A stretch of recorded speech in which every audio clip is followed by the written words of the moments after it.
So welcome to your channel study Yatra. तो जैसे कि तुमको पता है कि हम लोगों ने पिछली क्लास में क्लास 12 फिज़िक्स का इलेक्ट्रिक चार्जेस एंड फील्ड्स का हमने लेक्चर नंबर 1 किया था, जिसमें हमने डिस्कस करा था कि चार्ज को जनरेट कैसे करते हैं, चार्ज की प्रॉपर्टीज़ क्या होती हैं। तो हम आज के लेक्चर में उसी से हम थोड़ा सा आगे बढ़ेंगे और आज का टॉपिक है इलेक्ट्रिक फील्ड्स। तो इसमें तुम जानोगे कि इलेक्ट्रिक फील्ड क्या होती हैं, इलेक्ट्रिक फील्ड की प्रॉपर्टीज़ क्या होती हैं, उसका फॉर्मूला क्या होता है और उसके ऊपर बहुत सारे न्यूमेरिकल्स। तो चलो पढ़ाई को बोरिंग नहीं इंटरेस्टिंग बनाते हैं स्टडी यात्रा के साथ।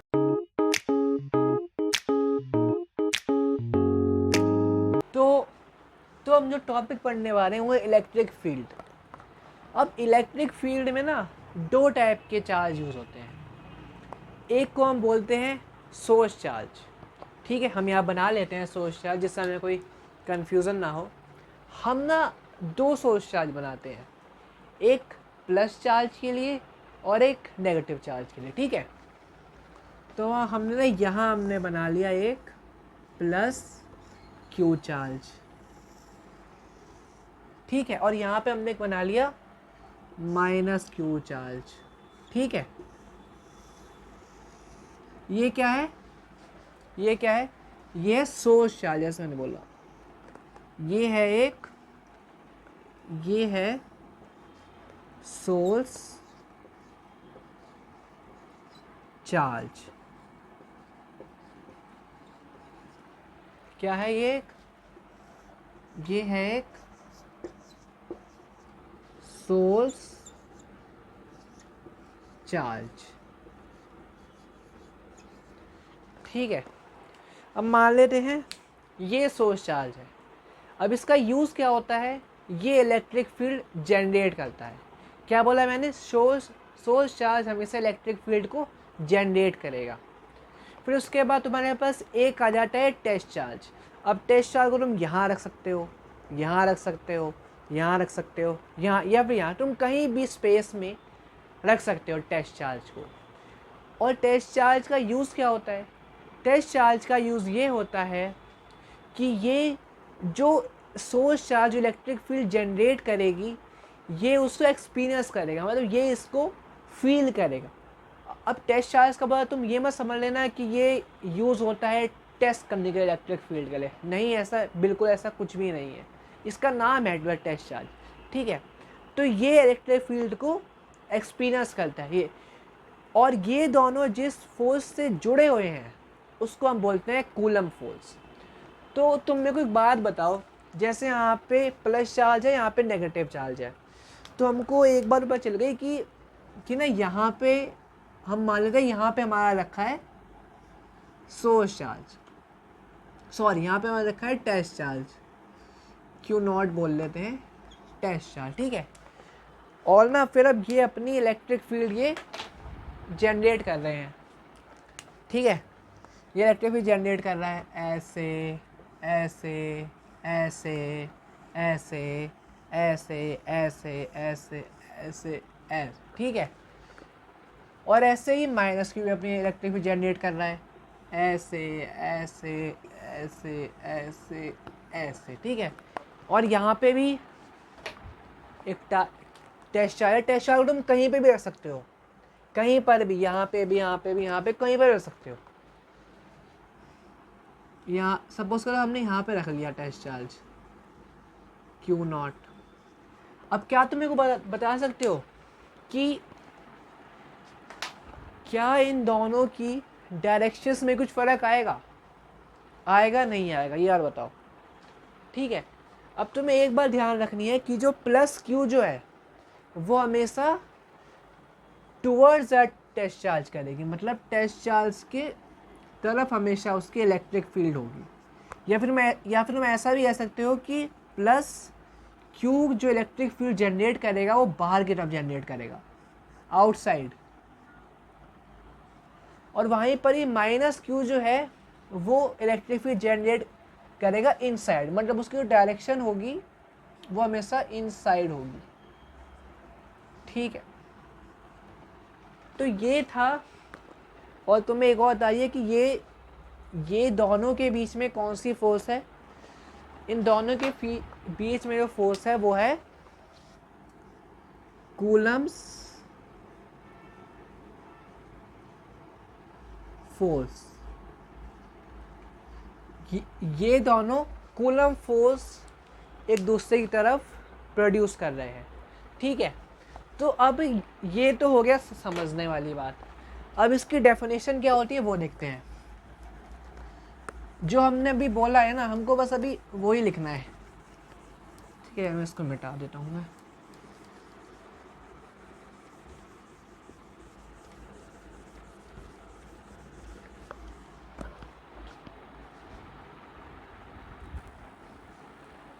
अब इस डेफिनेशन लिखते हैं कि the electric field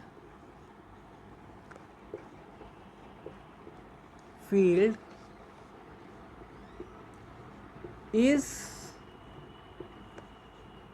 a vector field that is experienced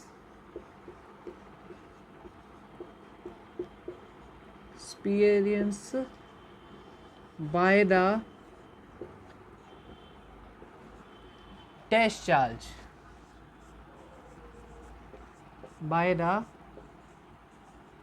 charge, relative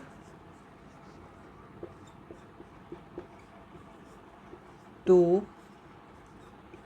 source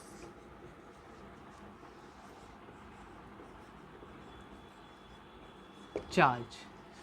अब मैं तुमको शायद से ऐसे ही मैंने तुमको बताया कि electric field is a vector. हाँ, और एक और बात कि the Coulomb force is between source and test charge. ठीक है, कूलम फोर्स इज बिटवीन। और ठीक है, तो मैंने वही लिखा था, electric field is a vector field that is experienced by the test charge relative to source charge. मतलब सोर्स चार्ज की वजह से टेस्ट चार्ज जो इलेक्ट्रिक फील्ड एक्सपीरियंस करती है उसको हम बोलते हैं इलेक्ट्रिक फील्ड। और ये दोनों प्रोड्यूस होते हैं कूलम्स फोर्स की वजह से। ये एनसीईआरटी में बड़े कोने से लिखा हुआ है, मोस्टली बच्चे इग्नोर कर देते हैं, इसलिए मैंने बताया। और इलेक्ट्रिक फील्ड को डिनोट कैसे करते हैं? इलेक्ट्रिक फील्ड को डिनोट करते हैं ई। लेकिन अभी क्या बोला मैंने, ये एक वेक्टर फील्ड है, तो इसके ऊपर हम लोग वेक्टर लगा देते हैं। अभी हम लोग इसकी वेक्टर नोटेशन भी सीखेंगे। तो सबसे पहले हम इसका फॉर्मूला ड्राइव करना सीखते हैं कि फॉर्मूला ड्राइव कैसे होगा। पहले हम इसको मिटा लेते हैं।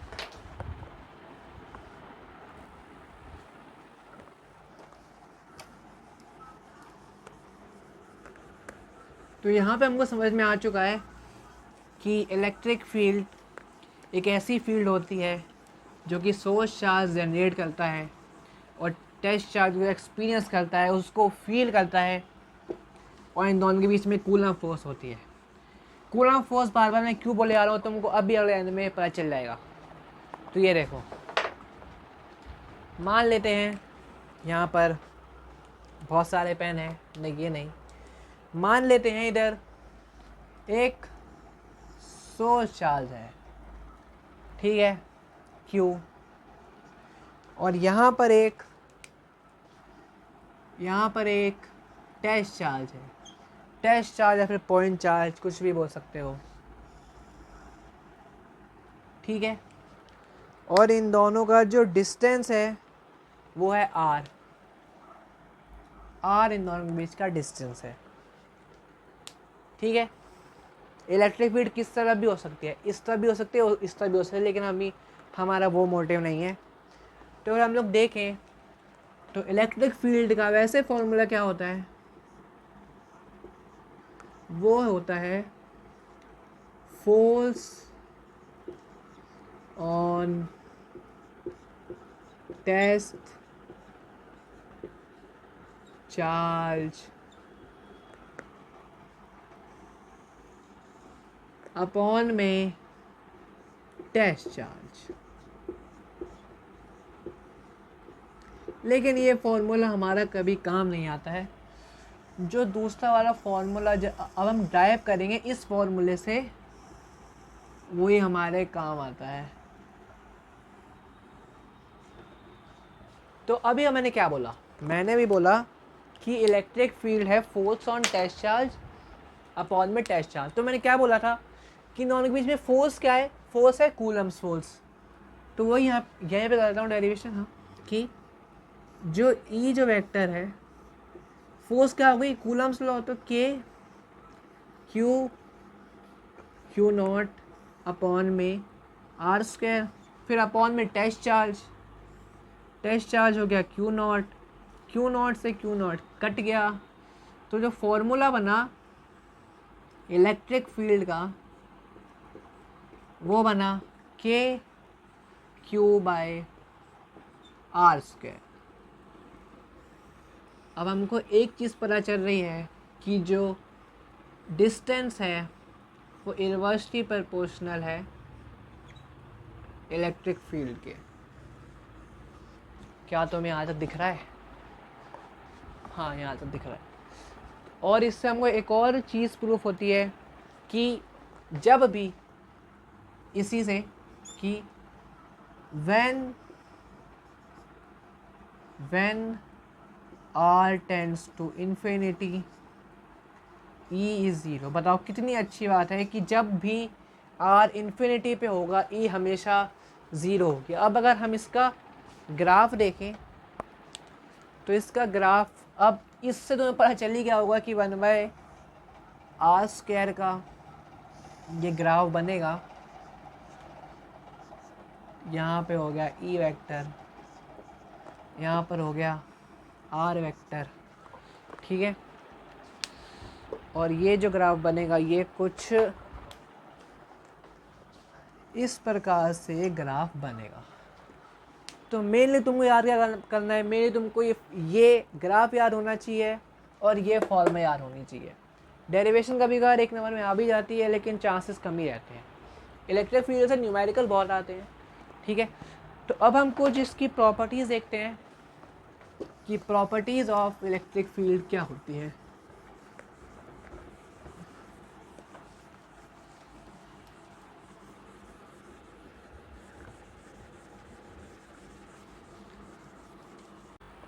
तो हम बात करेंगे प्रॉपर्टीज़ की। तो पहली प्रॉपर्टी है कि every charge generates its own field। मतलब सारे चार्ज एक अपनी फील्ड जनरेट करते हैं, लेकिन एक ट्विस्ट है, एक प्लॉट है।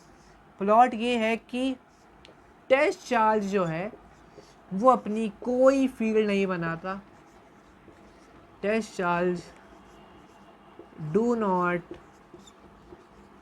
generates its own field। अब ये क्वेश्चन असर्शन रीजनिंग में आ सकता है। क्या पता वो असर्शन दे दे और कहे कि every charge generates in own field, और रीज़न दे दे कि because test charge also generates its own field.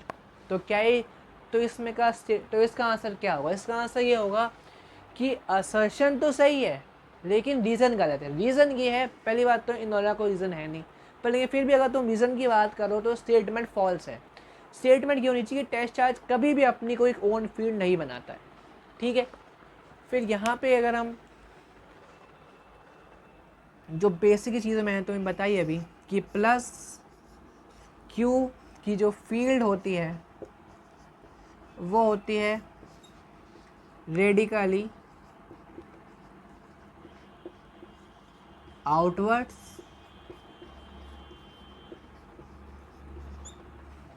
और फोर्थ माइनस क्यू जो फील्ड बनाता है वो बनाता है रेडिकली इनवर्ट्स। तो ये कुछ बेसिक प्रॉपर्टीज़ थी जो तुमको आनी चाहिए। ये 5 प्रॉपर्टीज़ तो बहुत ही इम्पॉर्टेंट है, ठीक है। अब तुम मेरे को एक बात बताओ, अब बस एक तुम्हारा लास्ट पार्ट ये रह गया है कि इसको ना हमको वेक्टर नोटेशन में हमको बनाना है बस। फिर उसके बाद हम चलेंगे इसकी डेरिवेशंस के ऊपर। इलेक्ट्रिक फील्ड पे ज़्यादा डेरिवेशंस आती नहीं है, मतलब नॉट सो इम्पॉर्टेंट डेरिवेशंस हैं इसकी, लेकिन हाँ इसके न्यूमेरिकल अच्छे खासे बनते हैं। मतलब अगर किसी ने सोचा इलेक्ट्रिक फील्ड पे क्वेश्चन देना है तो हाँ वो तुमको घुमा सकता है, तो इसलिए ध्यान से रखना। अगर इसका वेक्टर फॉर्म देखें इलेक्ट्रिक फील्ड का तो बिल्कुल वैसा ही होगा जैसा हमने कूलम्स लॉ में करा था।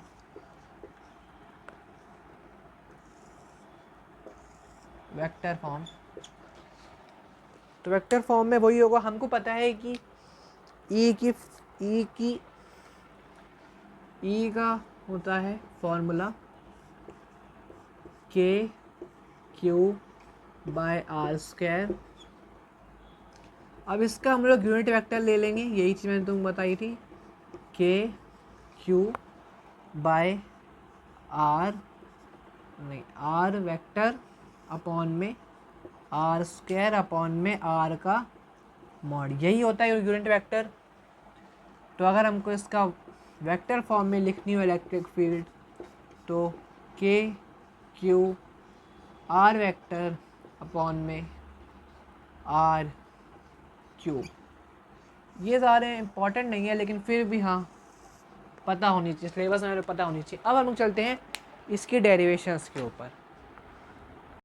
अब तुम्हारी जो पहली डेरिवेशन आती है इसमें हमको 2 डेरिवेशन पढ़नी है। ये पहली है जिसमें electric field due to linear charge. अब लीनियर चार्ज है मतलब हाँ मान लो ये एक रॉड है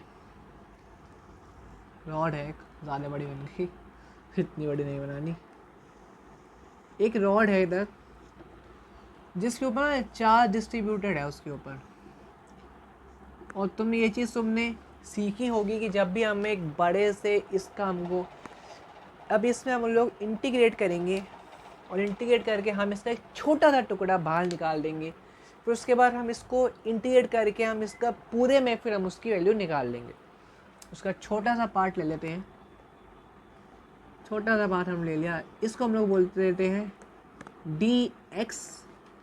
अगर ये पूरी लेंथ है इसकी x तो ये है डी एक्स। यहाँ पे क्या बोला मैंने, यहाँ पे ऑल ओवर चार्ज डिस्ट्रीब्यूटेड है, पूरी ये चार्ज रॉड है। और यहाँ पे तुम्हारा है test charge, source charge, point charge, ये यहाँ पे। और तुम मान लो कि तो इसके जो बीच का डिस्टेंस है ना वो है a। तो क्या तुम्हें पता चल रहा है कि ना यहाँ पर तो x की वैल्यू होगी a और यहाँ पर x की वैल्यू होगी a प्लस एल, ठीक है। यहाँ तक कोई दिक्कत नहीं। अब तुम बताओ ये अगर डी एक्स है तो इसके ऊपर जो चार्ज होगा वो भी तो डी क्यू होगा, है ना। अब उसे चार्ज डी क्यू। अब जैसे कि हमने फॉर्मूला पढ़ा है, ठीक है, तो ये एक पॉइंट चार्ज है, पॉइंट छोटा सा चार्ज हमने लिया है, छोटा सा, ये टेस्ट चार्ज है क्यू, ठीक है।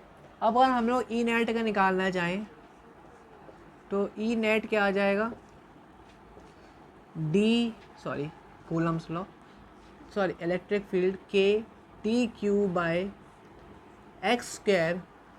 फिर उसके बाद हम लोग इसकी इंटीग्रेशन कर देंगे, के इंटीग्रेट नहीं होगा, d q by x square जो कि ए से ए प्लस एल, है ना, मतलब हमको चार्ज को हमको इंटीग्रेट करना है ए से ए प्लस एल तक, यहाँ तक कोई दिक्कत नहीं है। ठीक है, अब तुम्हें एक चीज़ समझ में आ रही होगी कि ये जो है ना, ये एक लीनियर चार्ज डेंसिटी है। अब लीनियर चार्ज डेंसिटी के लिए फॉर्मूला तुम्हारा होता है lambda is equal to charge upon में लेंथ। लेकिन हम इसमें जब छोटा छोटा ले रहे हैं तो इसके लिए वजह कि lambda d q by d x. ठीक है, फिर यहाँ से हम लोग क्यू की वैल्यू निकाल सकते हैं। क्यू की वैल्यू निकल जाएगी, यहाँ पे बन जाएगी D Q lambda D x. ठीक है, यहाँ तक कोई दिक्कत नहीं। अब हम लोग क्या करेंगे ना, अब हम लोग इस डी क्यू की वैल्यू को हम लोग अब इसमें पुट कर देंगे। तो इसमें पुट कर देंगे, फिर आ जाएगा कि इसमें हमने पुट करा लैम्बडा डी एक्स अपॉन में एक्स स्क्वायर। लैम्बडा बाहर आ जाएगा, ई नेट के लैम्बडा इंटीग्रेट ए से A plus L D X by X square. अब D X by X square का काफ़ी एक नॉर्मल सा और डायरेक्ट फार्मूला बेस अभी इंटीग्रेशन बन गया, जिसका फार्मूला आ गया के लैम्बडा ए से ए प्लस एल अपॉन में -1/x। यही इसका होता है। तो अब हमको इसके लिए पुट कर देनी है। मेरे को दिखना है क्या तुमको दिख रहा है पीछे का? हाँ, तो इसमें हम लोग इसकी वैल्यू पुट कर देंगे और इसमें आ जाएगा k lambda -1/a -1/a plus L. अब इसका जो पूरा फॉर्मूला जो इसका बना वो बना। ठीक है, तो अब तुम लोगों के पास जो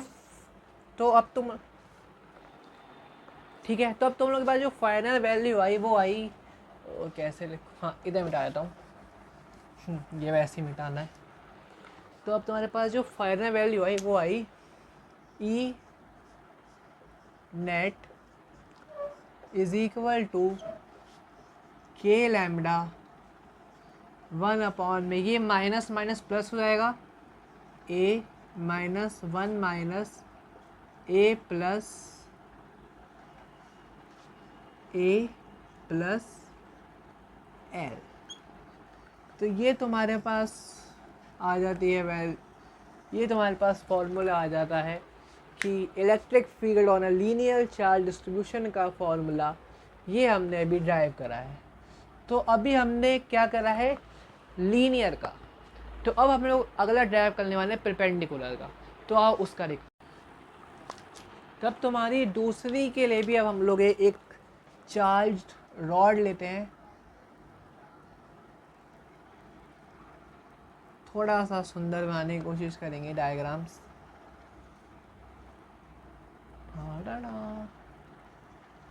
ये भी एक चार्ज है, मतलब इसके ऊपर भी ये पूरी चार्ज्ड है, मतलब चार्ज इसके ऊपर पूरे तरफ फैला हुआ है।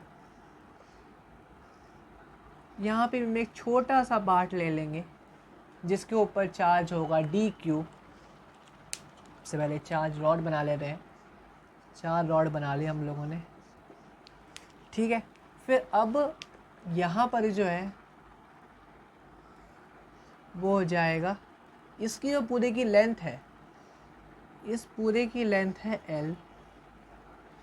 तो क्या तुम्हें समझ में आ रही है कि जो इसकी लेंथ होगी वो होगी DL और इस पर जो चार्ज है वो होगा D थीटा। ठीक है, तो अगर हम लोग यहाँ पे एक चार्ज ले लें, यहाँ पे हम एक पॉइंट चार्ज ले लेते हैं P। फिर अब हमको यहीं से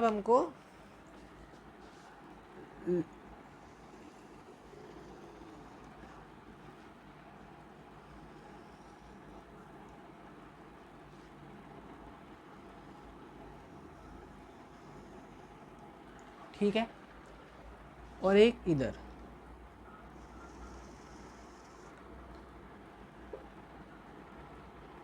पॉइंट यहाँ तक कोई दिक्कत नहीं। अब देखो, अब तुम्हें समझ में आएगा। अब अगर इसको अगर हम लोग एक थीटा 1 ले लें और अगर इसको थीटा 2 ले लें, हम थीटा 1 से थीटा 2 तक अगर हम इंटीग्रेट कर दें तो क्या हमारे चार्ज रॉड की कितनी इलेक्ट्रिक फील्ड है, क्या वो हमारे पास आ जाएगी? तो अब फिर हम इसको इंटीग्रेट करके देखते हैं। यहीं से लेके आते हैं, इसको थोड़ा सा हटा देंगे, इसको ऊपर लिख देंगे 1 से इधर, और इसको हम ले लेंगे डी थीटा, क्योंकि छोटा सा ही चार्ज है ये थीटा। और यहाँ पे जो वैसे जो थीटा था वो था थीटा 1। ठीक है, तो अब हमको इसको इंटीग्रेट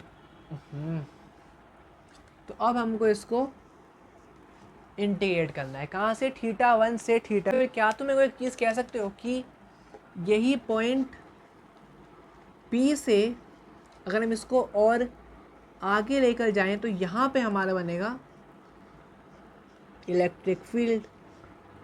और हाँ, हमको एक चीज़ हमको पता है कि ये जो एंगल होगा ना, जो इससे अगर हम लोग एंगल होगा तो ये एंगल होगा कॉस थीटा का। यहाँ तक तो कोई दिक्कत नहीं है। और यहाँ पर जो एंगल होगा वो होगा डी ई साइन थीटा। मतलब हमने इसका नेट इलेक्ट्रिक फील्ड निकाली हमने P पे थीटा 1 से थीटा 2 तक। तो आओ अब हम लोग इसको इंटीग्रेट करते हैं। इंटीग्रेट करेंगे ई नेट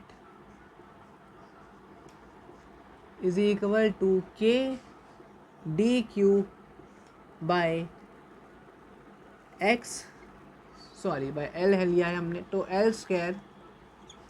फिर हम लोग वही है कि के को हमको इंटीग्रेट करना है थीटा 2 से थीटा 1 तक D q bye l square. ठीक है, अब हमने जैसे उसमें पहले मेथड में करा था, हमने करा था कि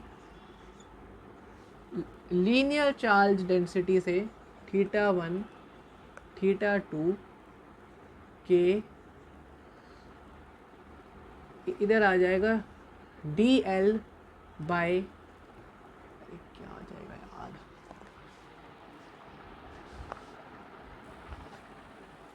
तो यहाँ पे तुम्हारा आ जाएगा k lambda by d l by l square. बस अब यहाँ पे रुक जाना है तुमको।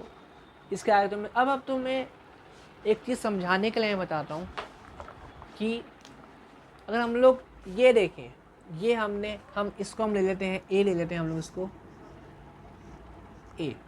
ठीक है, तो अगर हम लोग इस ट्रायंगल की बात करें जिस पे हमको ये लेना है, मतलब जो हमने डी क्यू का हमने सेगमेंट लिया है, हम उसको हम लोग लें तो इसके बीच में जो थीटा है वो है डी थीटा, यहाँ पर जो है वो है डी एल। ठीक है, यहाँ तक तुम्हें कोई दिक्कत नहीं है। ठीक, और हम इसको हमको ले लेते हैं, इसको हम ले लेते हैं आर। तो अब हमने ले लिया है आर और यहाँ हमने लिया है ए। तो क्या तुम एक बता सकते हो, क्या तुम बोल सकते हो कि जो टैन थीटा है वो है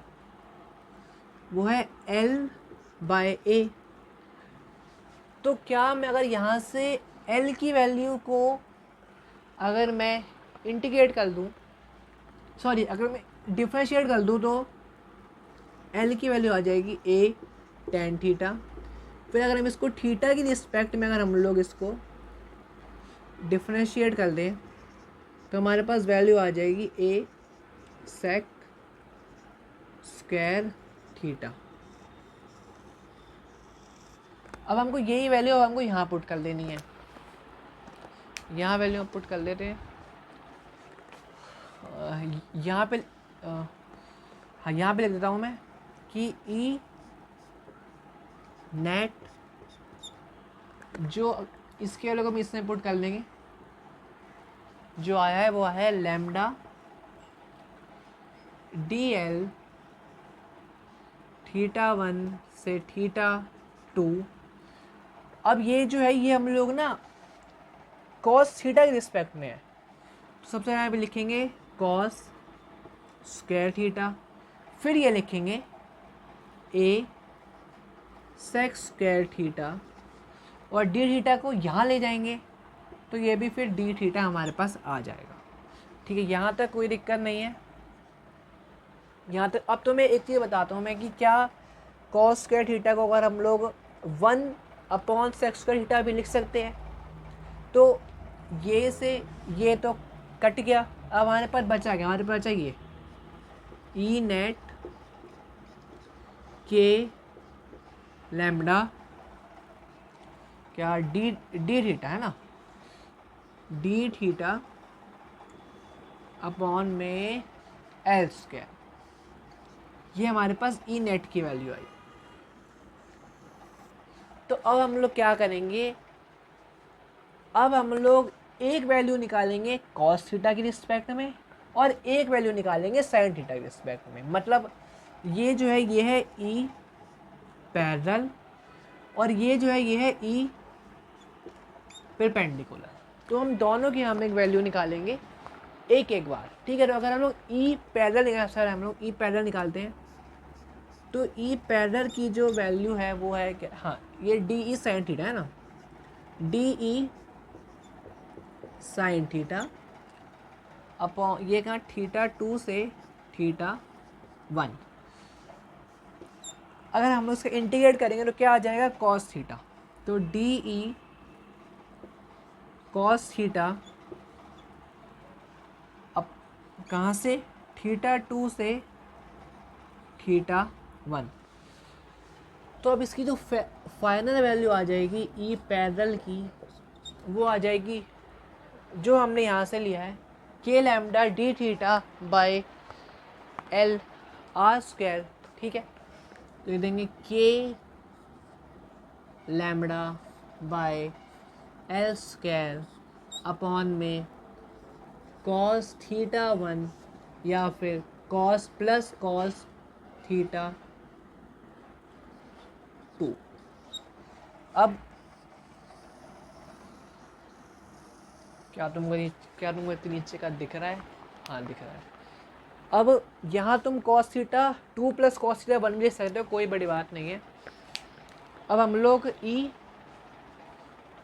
परपेंडिकुलर निकालते हैं। ठीक है, ये रब करना पड़ेगा।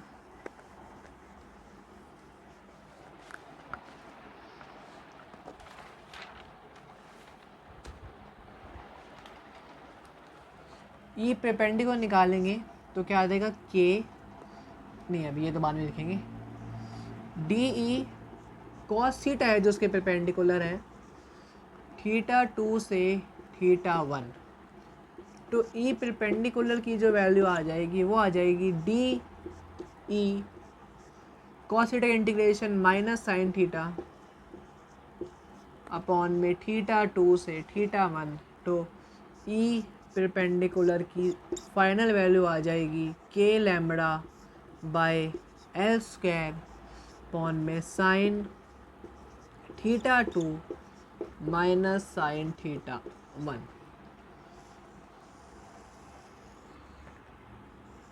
तो यहाँ पे हमने दोनों की हमने वैल्यू निकाल ली है, ई परपेंडिकुलर की भी और ई पैरेलल की भी। मोस्टली यही दो ही पूछी जाती हैं, लेकिन फिर भी हाँ ये इम्पोर्टेंट डेरिवेशन है, अच्छे से करनी है। ठीक है, axis of a charge ring, मतलब एक मान लेते हैं कि ना तुम्हारे पास एक रिंग है, जिसके ऊपर चार्ज डिस्ट्रीब्यूटेड है। एक ऐसी रिंग जिसके ऊपर सारी तरफ चार्ज डिस्ट्रीब्यूटेड है, हर तरफ plus plus plus, charge distributed all over the surface, sorry all over the boundaries of the ring. वैसे रिंग ऐसी होती है, वैसे रिंग में सरफेस होता है नहीं है, हम रिंग की बाउंड्रीज की बात कर रहे हैं। तो अगर हम इसमें से लें तो ये हो जाएगा R, और हमको जो निकालनी है वो निकालनी है पॉइंट P पे। एक और एक पॉइंट चार्ज है, फिर हम यहाँ पे अब हम निकालेंगे, और इस डिस्टेंस को हम मान लेते हैं x। वहीं से अगर हम इसके रिस्पेक्ट में निकालेंगे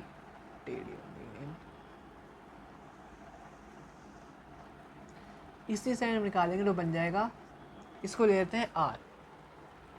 और यहाँ पे अब तक बात बताओ, अगर यहाँ पे अगर हम लोग एक पॉइंट 4 ले रहे हैं P, और लेट सपोज दिस एंगल भी थीटा, तो क्या तुम्हें एक चीज़ पता है कि जो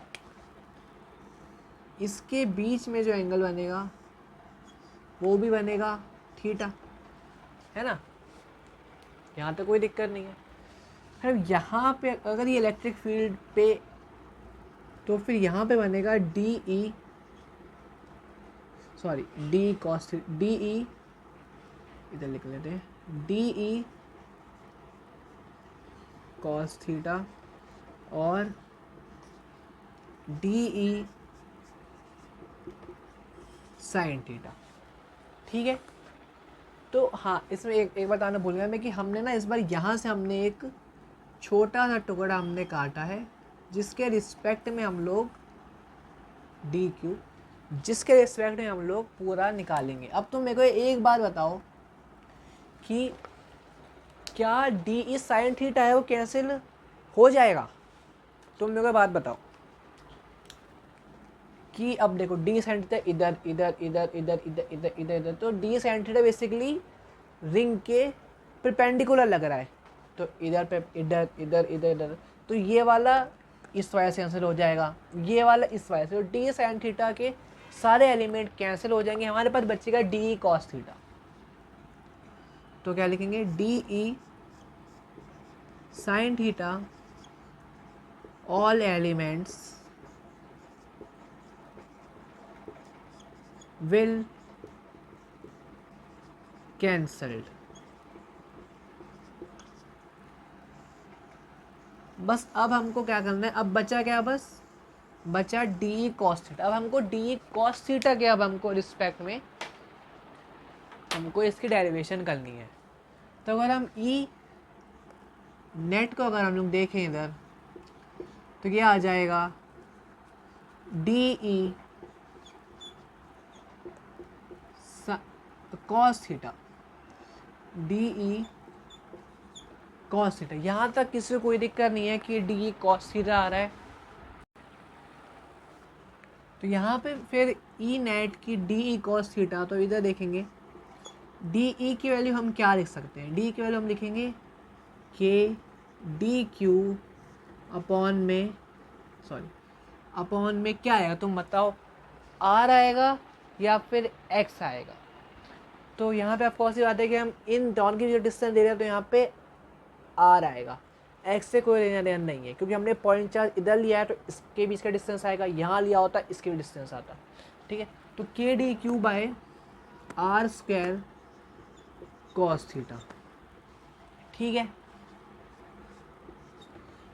अब फिर क्या तुम्हें ये पता है कि कॉस थीटा की अगर हम लोग वैल्यू अगर हम इस टेबल में देखें, तो कॉस थीटा की जो वैल्यू आ रही है वो आ रही है एक्स बाय आर, है ना? कॉस थीटा की वैल्यू आ रही है एक्स बाय आर। तो यहाँ पे लिख देंगे के d Q R square upon में एक्स बाय आर। यहाँ पे आर क्यूब हो जाएगा, और जब इस पूरे का डी क्यू का हम जब पूरे चार्ज का ले लेंगे, ठीक है, तो हमको इसके इंटीग्रेट करना पड़ेगा हमको पूरे चार्ज का लेने के लिए। तो के एक्स आर क्यूब, ठीक है, r square r cube upon में देखो जो पूरे चार्ज का, तो मतलब डी क्यू का इंटीग्रेशन डी क्यू, फिर मतलब ये आ जाएगा k x by r cube upon में पूरा चार्ज। हमने पूरे इसका जो पूरे रिंग का जो चार्ज बन जाएगा वो बन जाएगा क्यू, है ना? इसमें तो कोई दिक्कत नहीं है। ठीक है, ठीक है। तो अब हमारे पास ई नेट की जो वैल्यू आई है वो आई है E net is equal to k x theta by r q. अब आर क्यू ना थोड़ा अजीब सा लग रहा है देखने में, तो इसमें अगर हम इस ट्रायंगल की बात करें, इस ट्रायंगल की, तो यहाँ से आर, अगर हम इसमें पाइथागोरस थ्योरम लगाएं तो पाइथागोरस की थ्योरम क्या कहती है, r square is equal to x square plus r square. ठीक है, अब अगर हम ये वैल्यू इसमें, हाँ, और अगर हम लोग फिर इसमें अगर हम स्क्वायर की वैल्यू को यहाँ पे डाल दें तो x square plus r square upon में हाफ, तो ये वैल्यू यहाँ पे आ जाएगी। अगर हम लोग ई नेट की वैल्यू करें, ई नेट के एक्स, अब यहाँ पे क्यूब है तो क्यूब में क्या होगा, क्यूब में होगा 3 प्लस, हाँ तो यहाँ पे होगा, हाँ तो यहाँ बन जाएगा 3/2, क्योंकि ये मल्टीप्लाई हो जाते हैं जब एक साथ होते हैं। तो इसकी वैल्यू आ जाएगी x square plus r square upon में 3/2। तो ये तुम्हारी डेरिवेशन बन जाती है। एक एक्सिस पे जब पॉइंट चार्ज रखा हो, उसके एक्सिस पर जो इलेक्ट्रिक फील्ड बनती है वो, उसकी वैल्यू ये होती है।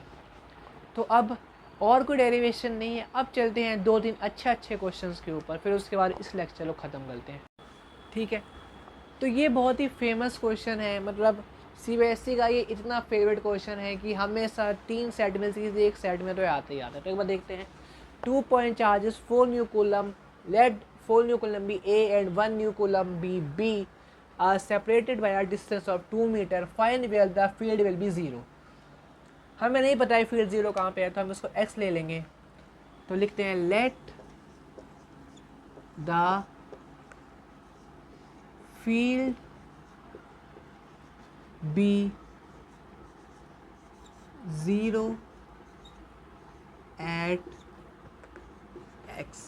ठीक है, तो अगर हम लोग ई ए पे अगर हम देखें तो फील्ड जनरेटेड बाय ए हो जाएगी 4, ठीक है, 4/x²। और ई बी की बात करें तो 2/2 सॉरी 1/2 माइनस x²। ठीक है, अब अगर फील्ड 0 का है तो मतलब इसका मतलब ये है कि ना ई ए जो है वो बराबर है ई बी के।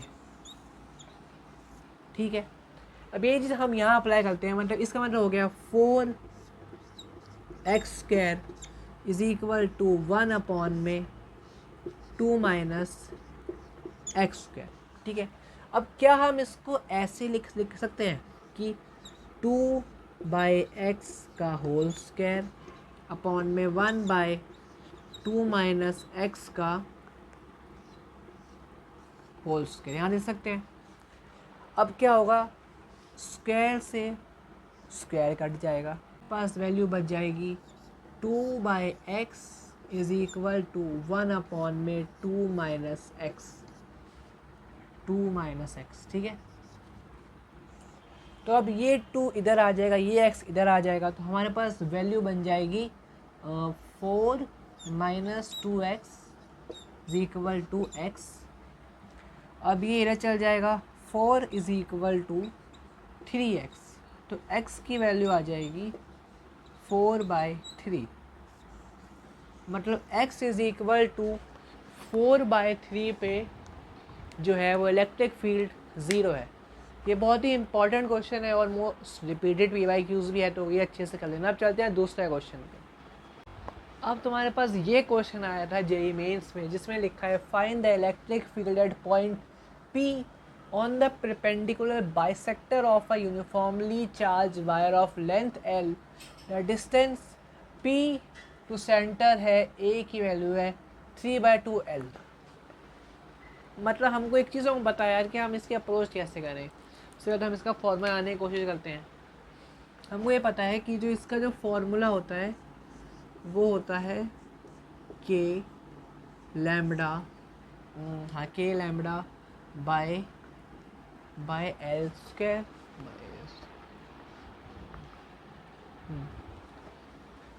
हाँ तो फॉर्मूला होता है के lambda by A sine theta 1 plus sine theta 2।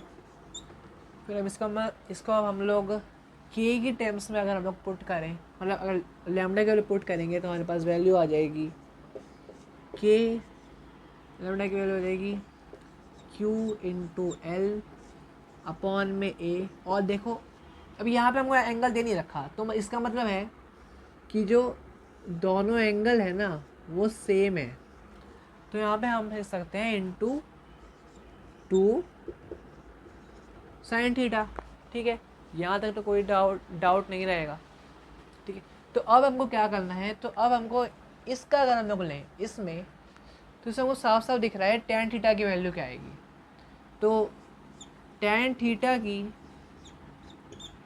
जो वैल्यू यहाँ से आएगी, जो यहाँ से tan थीटा की वैल्यू आएगी,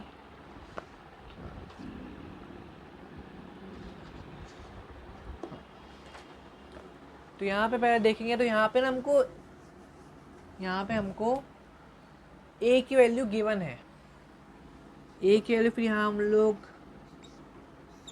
पुट कर देंगे, जो कि आएगा √3/2 L into Q by L into 2 sine theta. ठीक है, फिर अब हमको यहाँ से tan थीटा की वैल्यू निकालनी है, और tan थीटा की वैल्यू निकाल के हमको एंगल पता चल जाएगा। फिर हम उसी की वैल्यू हम यहाँ पे एंगल से वैल्यू निकाल लेंगे, क्योंकि ई नेट निकलता तो एट द एंड इसी से ही है ना। ठीक है, तो अब अगर हम इसका एंगल निकालें तो हमको साफ साफ दे रखा है कि tan थीटा की वैल्यू है, अगर ये पूरा L है तो इसको हम ले लेंगे L/2।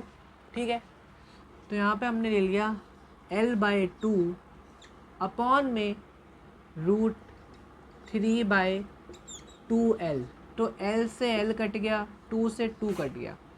tan थीटा की जो वैल्यू आई वो आई हमारे पास, हाँ वो हमारे पास ये ऊपर चला गया, ये नीचे,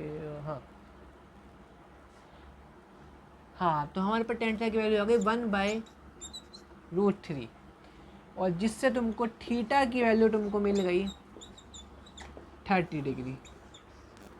कि यहाँ पे तुम्हें कुछ डाउट है, या यहाँ पे तुम्हें कुछ डाउट है कि थीटा की वैल्यू 30 कैसे आई। ठीक है, तो अब हम इसी थीटा की वैल्यू उठा के हम लोग यहाँ रख देंगे। तो यहाँ पे थीटा की जो वैल्यू आई है वो आई है के, और जो होता है by L into charge by L into, अब देखो साइन 30 क्या हो, साइन 30 होता है हाफ, तो 2 इंटू हाफ, 2 से 2 कट गया। तो अब मेरे को ये पूरा मिटाना पड़ेगा, तो तुम एक बार इसको अच्छे से नोट कर लो, क्योंकि मैं ये ऐसा करता हूँ ना, मैं क्वेश्चन मिटा देता हूँ, क्वेश्चन मिटा देता हूँ मैं।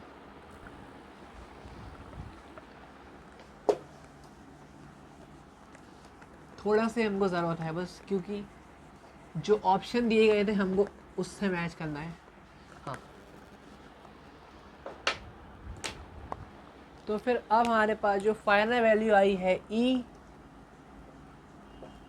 के की वैल्यू क्या होती है 1/4πε0 इंटू, ये ऊपर चला जाएगा, into 2√3L into Q by L.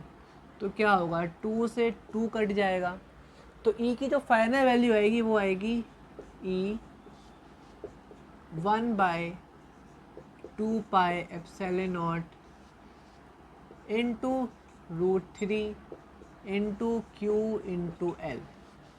ठीक है, तो ये तुम्हारी वैल्यू आ जाएगी, और यही तुम्हारा आंसर था, और ये तुम्हारा आंसर है। 1 को चाहो तुम ना भी लिखो, हाँ, तो Q/ln 2πε0 इंटू √3 ये हो जाएगी electric field at point P. तो तुमने देखा कि कैसे ये बिल्कुल एक फॉर्मूला बेस्ड क्वेश्चन था। तो अब हम एक लास्ट क्वेश्चन करते हैं, फिर उसके बाद इस लेक्चर को एंड करते हैं। क्वेश्चन है, इसमें है कि ना ये एक स्पेयर है जहाँ पे ना यहाँ पर एक कंडक्टर लगा हुआ है, बीच में कंडक्टर है और ठीक है, यहाँ पे सरफेस है, फर्स्ट पे सरफेस है, सेकंड पे कंडक्टर है और थर्ड पे बाहर, मतलब बाहर सरफेस पर ठीक है। तो इसमें हमको 4 ऑप्शन दे रखे हैं, A B C D। तो इसमें बस एक छोटा सा कॉन्सेप्ट ये है कि इलेक्ट्रिक फील्ड जो है, इलेक्ट्रिक फील्ड एक कंडक्टर के अंदर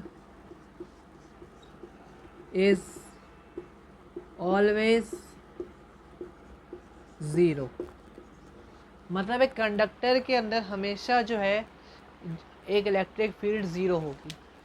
तो अगर हम लोग फर्स्ट में देखें, हाँ, और एक और बता देता हूँ कि फर्स्ट में जो है वो ये तो ऑफकोर्स ही बात है कि फर्स्ट पे अगर चार्ज है तो चार्ज फर्स्ट में होगा ही, ठीक है, और थर्ड पे भी चार्ज होगा, बस इलेक्ट्रिक फील्ड कंडक्टर में हमेशा 0 रहेगी, ठीक है। तो फर्स्ट ऑप्शन देखते हैं, E10 नहीं, E10 नहीं है, तो E20 हाँ ये सही है हमारा, लेकिन E3 इज नॉट, हाँ ये भी सही है, मतलब चार्ज है, ठीक है। E10 के बराबर नहीं है, मतलब हाँ, मतलब चार्ज है। E20 के बराबर है, हाँ ये भी सही है। E3 जो है वो 0 के बराबर नहीं है, मतलब इसमें इलेक्ट्रिक फील्ड है, तो मतलब हाँ यही है सही ऑप्शन। तो हाँ ये एक इम्पॉर्टेंट कॉन्सेप्ट था, और ये थोड़ा रिपीटेड PYQs है, मतलब घुमा के इसको पूछते जाते हैं, तो उसको अच्छे से कर लेना। तो बस आज के लेक्चर के लिए इतना ही। अब मिलते हैं लेक्चर नंबर 3 में इलेक्ट्रिक फील्ड एंड चार्जेस के लिए। तब तक पढ़ते रहो, और जो आज जो डेरिवेशंस कराई हैं और इलेक्ट्रिक फील्ड के ऊपर और क्वेश्चन प्रैक्टिस करो।